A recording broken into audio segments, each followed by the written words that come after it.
Congolaises, Congolais, mes chers compatriotes, en ce jour du 23 octobre 2020, je m'adresse à vous, souverains primaires, dans un contexte exceptionnel en rapport avec la situation politique que connaît notre pays. Ce contexte de fragilité de notre pays, de même que les résultats électoraux de janvier 2019, nous ont forcés à élargir nos rassemblements pour nous unir au-delà de nos familles politiques traditionnelles.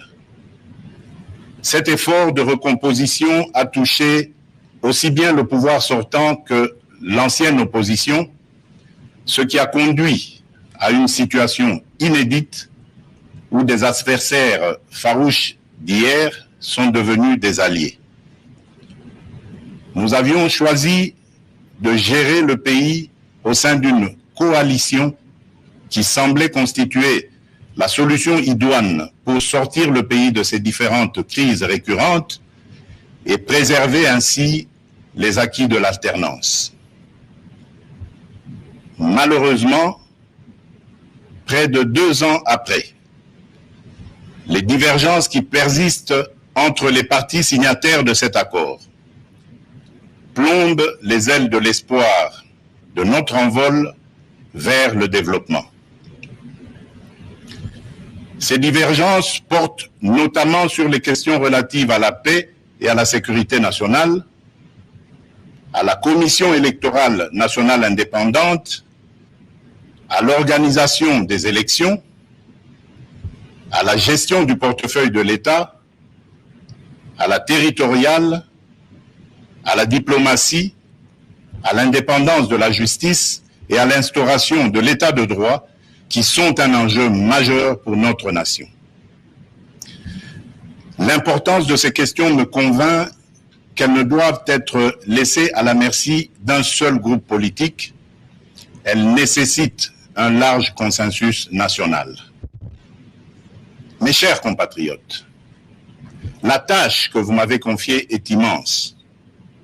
Elle comporte dans l'urgence les objectifs ci-après. Rétablir la paix là où elle est compromise et la consolider là où elle existe, construire la démocratie, organiser des élections crédibles dans les délais constitutionnels, renforcer l'état de droit, bâtir nos infrastructures, assurer la santé à nos populations, garantir l'éducation de nos enfants, donner une perspective économique à notre jeunesse et promouvoir davantage les droits des femmes. Face à l'ampleur de ces défis, le peuple n'accordera aucun pardon à ceux qui, dans la classe politique, s'évertueront à créer ou à entretenir des entraves au progrès, animés qu'ils sont par une simple stratégie de survie politique ou de positionnement individuel, par la haine tribale, la rancœur ou par la poursuite de la prédation en toute impunité. À ce propos, je salue l'effort d'abnégation de ceux qui, dans tous les camps, se sont démarqués de ces antivaleurs. Mes chers compatriotes, l'état de droit que nous voulons vient d'être conforté par la prestation de serment de 3 juges constitutionnels, ce qui désormais assure à cette juridiction un fonctionnement régulier. Mes chers compatriotes, la restauration de l'état de droit dans notre pays n'est pas un leurre, mais le fruit d'une volonté politique, du reste coulée dans un programme de gouvernement tel qu'adopté par le Parlement. Il demeure vrai que sa mise en œuvre énerve certains nostalgiques, habitués à l'impunité et au traitement de faveur. Ceci étant, le partage des valeurs liées à l'état de droit et à la justice constitue la condition sine qua non de tout partenariat aux actions de mon mandat.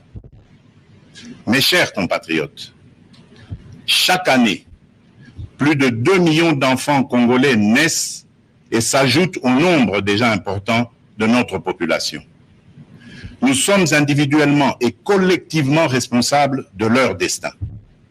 Nous ne pouvons laisser leur avenir à la merci de pesanteurs ou écueils inhérents aux pratiques politiciennes qui retardent ou affaiblissent la réalisation du programme pour lequel vous m'avez élu.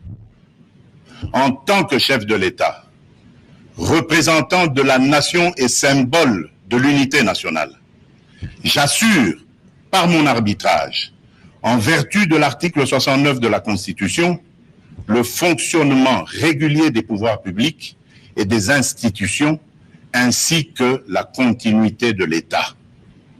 Je réitère l'engagement de mon serment de ne jamais faillir à cette mission sacrée et de ne jamais trahir le Congo. Je ne laisserai aucun engagement politique de quelque nature que ce soit primer sur mes prérogatives constitutionnelles et sur l'intérêt supérieur du peuple congolais. Je ne transigerai avec les intérêts supérieurs de la nation. Je ne céderai jamais la moindre portion de notre souveraineté nationale. Je ne ménagerai aucun effort pour préserver la paix et l'unité nationale. Eu égard à ce qui précède, et considérant que le salut du peuple est la loi suprême, j'ai décidé d'entamer dès la semaine prochaine une série de contacts visant à consulter les leaders politiques et sociaux les plus représentatifs afin de recueillir leurs opinions à l'effet de créer une union sacrée de la nation autour des objectifs précités. Ces consultations visent la refondation de l'action gouvernementale autour des principes de participation à la gestion du pays.